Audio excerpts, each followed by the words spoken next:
नमस्कार। मध्य प्रदेश और छत्तीसगढ़ के नंबर 1 न्यूज चैनल IBC 24 में आप सभी का बहुत बहुत स्वागत। मैं हूं आप सभी के साथ रचना नितेश। मेरे साथ है राहुल सिन्हा और राहुल सौमित्र। शाम के 5 बज चुके हैं और 5 बजे 25 खबर में आप सभी का बहुत बहुत स्वागत। इस बुलेटिन में 5 बजे तक की हर बड़ी खबर से आपको करेंगे अपडेट। तो चलिए शुरुआत करते हैं इस बुलेटिन की। और सबसे पहले बात दिल्ली में प्रधानमंत्री नरेंद्र मोदी की अध्यक्षता में नीति आयोग की बैठक आयोजित की गई। मुख्यमंत्रियों के साथ पीएम मोदी ने कई अहम मुद्दों पर आज चर्चा की है। बैठक में छत्तीसगढ़ के सीएम भूपेश बघेल और मध्य प्रदेश के सीएम शिवराज सिंह चौहान भी शामिल हुए, मगर 8 राज्यों के मुख्यमंत्रियों ने बैठक में शामिल होने से इनकार कर दिया। कर्नाटक में सिद्धारमैया मंत्रिमंडल का विस्तार किया गया, जहां पर राज्यपाल थावरचंद गहलोत ने कर्नाटक के नवनिर्वाचित 24 विधायकों को मंत्री पद की शपथ दिलाई। बता दें कि विधायक Madhu Bangarappa, doctor MC Sudhakar, B Nagendra, SN Bosaraju, Suresh BS Lakshmi, R Hebbalkar, Rahim Khan, D Sudhakar और संतोष S लाड ने मंत्री पद और गोपनीयता की शपथ ली। भाजपा के प्रदेश अध्यक्ष अरुण साव ने अलग अलग मुद्दों को लेकर कांग्रेस पर निशाना साधा है। साव ने कहा है कि संसद भवन देश का लोकतंत्र का मंदिर होता है, उसके लोकार्पण का कार्यक्रम किया जा रहा है। ऐसे में सभी को इसमें शामिल होना चाहिए। नरेंद्र मोदी के विरोध के चक्कर में विरोधी देश के संविधान के विपरीत बात करके काम कर रहे हैं। आगे साव ने यह कहा कि कांग्रेस इतिहास बन गई है। देश की उपलब्धि, देश का सम्मान इन्हें बर्दाश्त नहीं होता। पिछले 9 सालों में देश ने जो तरक्की की है, देश के आम लोगों के जीवन में जो परिवर्तन आया है, दुनिया में भारत का मान सम्मान प्रतिष्ठा जिस तरह से बढ़ा है, कांग्रेस उससे बेचैन है। वहीं रामायण महोत्सव को लेकर उन्होंने कहा कि कभी भगवान राम को काल्पनिक बताते थे, कभी भगवान राम के मंदिर के निर्माण में रोड़े अटकाते थे, कभी राम सेतु के अस्तित्व को नकारते थे, अस्तित्व प्रश्न उठाते थे। यदि आज उन्हें सद्बुद्धि आई है तो ये अच्छा है। ध्यान दीजिएगा, एक एक लाइन ये अरुण साव ने कहा है। मोदी विरोध के चक्कर में ये देश का अपमान करने से भी, देश के संविधान के अपमान करने से भी नहीं चूक रहे हैं। ये उचित नहीं है। उन्हें सभी को, ये देश के लिए गौरव की बात है। देश के सबसे बड़े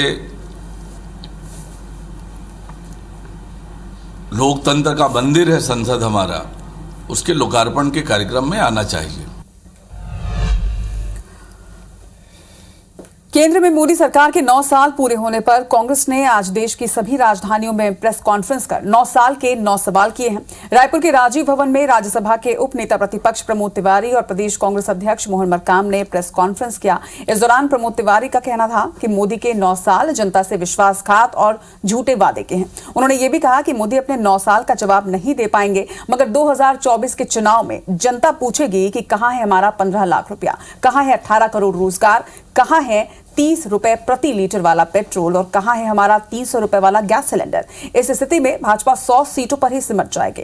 कांग्रेस सांसद प्रमोद तिवारी ने पीएम मोदी की तुलना तुगलक से करते हुए यह भी कहा कि तुगलक ने राजधानी बदल दिया था और मोदी ने 2000 के नोट छापे और फिर उसे बंद कर दिया। वहीं नए संसद भवन के उद्घाटन को लेकर उन्होंने कहा कि प्रधानमंत्री संविधान का अपमान कर रहे हैं। रायपुर पहुंचे कांग्रेस के राष्ट्रीय महासचिव आज तारिक अनवर पहुंचे रायपुर। उन्होंने केंद्र से मोदी के 9 साल को विफलताओं भरा बताया।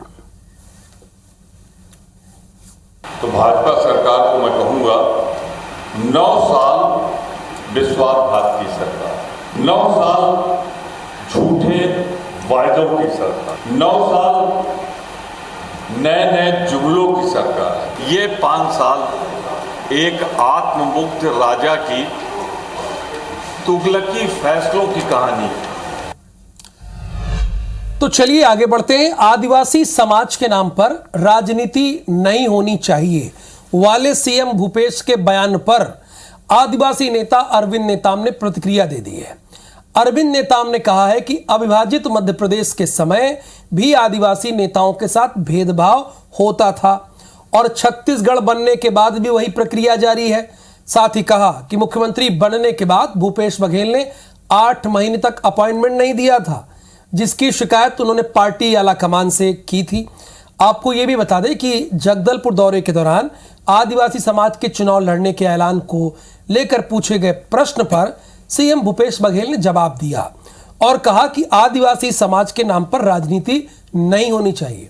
समाज के लोगों को अगर चुनाव लड़ना है तो राजनीतिक पार्टी बनाएं और चुनाव लड़ें। सीएम के समाज के नाम पर राजनीति करने वाले को भी निशाने पर लिया, यानी जो समाज के नाम पर राजनीति कर रहे हैं सीएम ने उन पर निशाना साधा है। तो 4-4 बार के सांसद रहे, केंद्रीय मंत्री रहे, 4 या 5 बार के सांसद रहे, केंद्रीय मंत्री रहे, वो संविधान समझते हैं। तो आपको राजनीतिक दल बनाना चाहिए ना। समाज के नाम से कौन चुनाव लड़ता भाई? कहीं चुनाव नहीं लड़ा जाता। 8 महीने तक एक अपॉइंटमेंट नहीं दिया, एक अपॉइंटमेंट नहीं दिया। सार्वजनिक मुद्दों को चर्चा करने के लिए कहते रहे भाई कि हमें आप समय दीजिए, हम चर्चा करना चाहते, नहीं दिए। ये बात तो हमने कांग्रेस हाईकमान को भी कहा था। भिलाई में डिलीवरी बॉय ने ऑनलाइन शॉपिंग साइट को लाखों का चूना लगाने की कोशिश की, लेकिन पुलिस ने 72 घंटे में ही एक युवती समेत 5 आरोपियों को अरेस्ट कर लिया। धमधा में एक ऑनलाइन शॉपिंग साइट का वेयर हाउस है। यहां पर कैश ऑन डिलीवरी की सुविधा है। आरोपियों ने अपने साथियों के जरिए करीब 45 लाख का सामान मंगवाया और डिलीवरी करने की कहकर वेयर हाउस से निकले सामान को आरोपियों ने अपने सहयोगी आरोपी महिला के घर के पते पर डिलीवरी होना बताया और डिलीवरी के बाद पैसे वापस करने को लेकर बहानेबाजी की।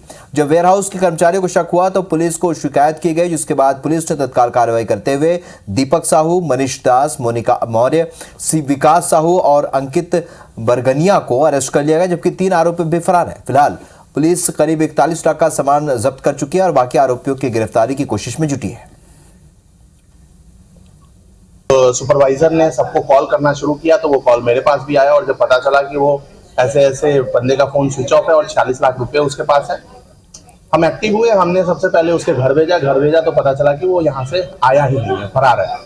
तब हमारा शक और पुख्ता हो गया और फिर हम अगले दिन पुलिस के पास गए। मैनेजर है, उन्होंने सबसे पहले उनसे जब बात किया कैश ऑन डिलीवरी थे, वो कैश कहाँ है, तो उन्होंने कहा कि कैश मेरे पास है, रात हो गया, अभी नहीं ला सकता, कल लाऊंगा। जब उन्होंने बोला फिर उन्हें घुमाने लगा बार, फिर मोबाइल स्विच ऑफ कर दिया। जब वो हब में जाके देखे तो वहाँ ताला तो लगा था, उसके साथ एक एक्स्ट्रा ताला भी लगा था। जब वो ताला तोड़े तो अंदर देखे तो ना तो माल था ना तो कैश था।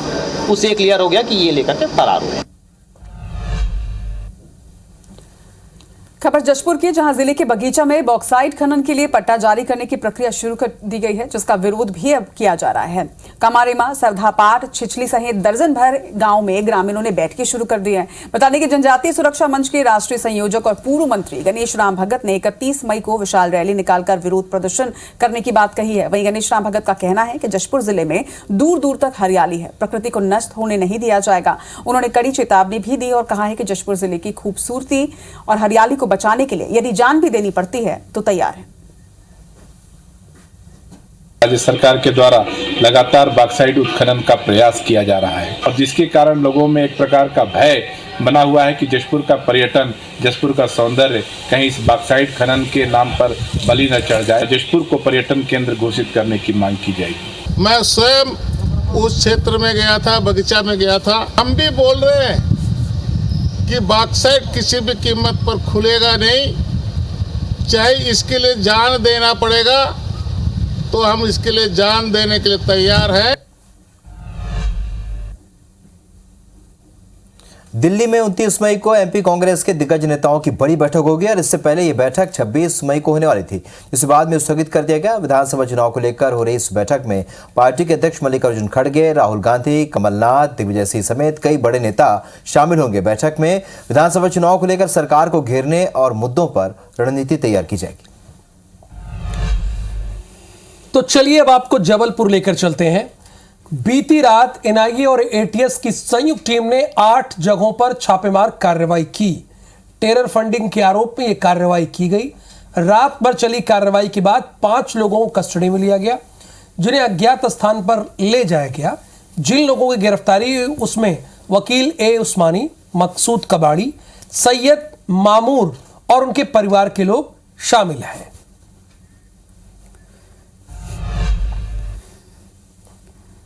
मध्य प्रदेश में विधानसभा चुनाव की तैयारियां तेज हो चुकी हैं। 2 अगस्त को मतदाता सूची का प्रारंभिक प्रकाशन कर दावे आपत्ति बुलाए जाएंगे। नाम जोड़ने, हटाने और संशोधन का काम किया जाएगा। वहीं शनिवार और रविवार को विशेष शिविर मतदान केंद्र पर लगाए जाएंगे। 4 अक्टूबर को मतदाता सूची का अंतिम प्रकाशन होगा।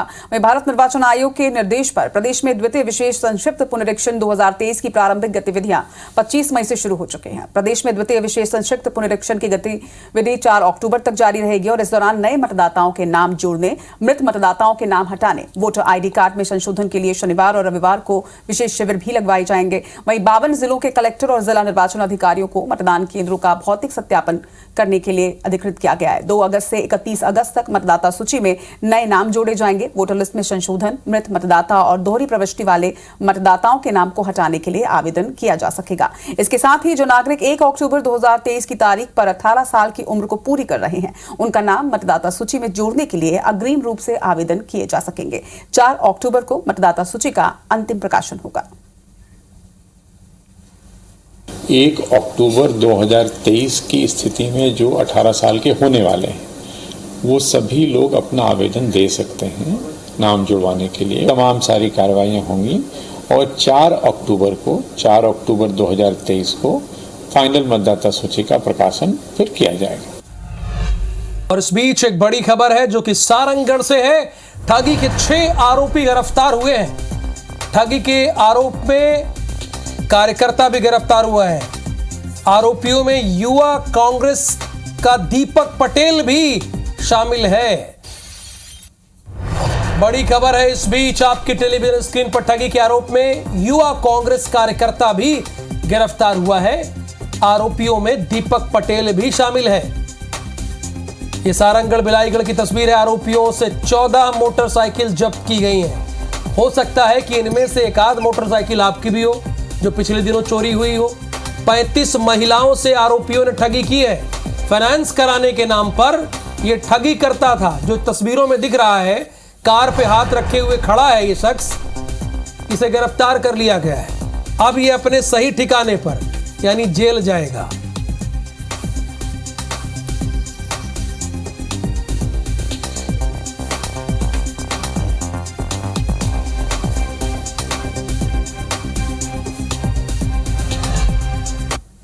और ब्रेकिंग न्यूज के बाद वक्त बिग न्यूज का है।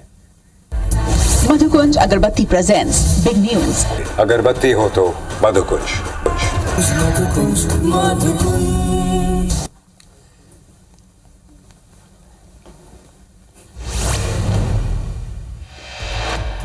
दिल्ली में देश के प्रधानमंत्री नरेंद्र मोदी की अध्यक्षता में नीति आयोग की बैठक आयोजित की गई। मुख्यमंत्रियों के साथ प्रधानमंत्री मोदी ने कई अहम मुद्दों पर चर्चा की।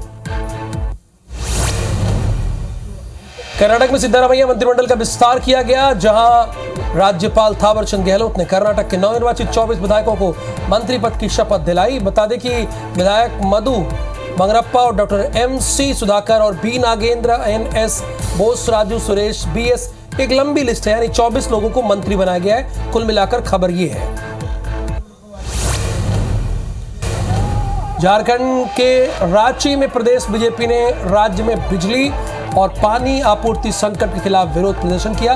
बीजेपी ने रांची में जिला स्कूल के कक्षी चौक तक रैली निकालकर विरोध जताया।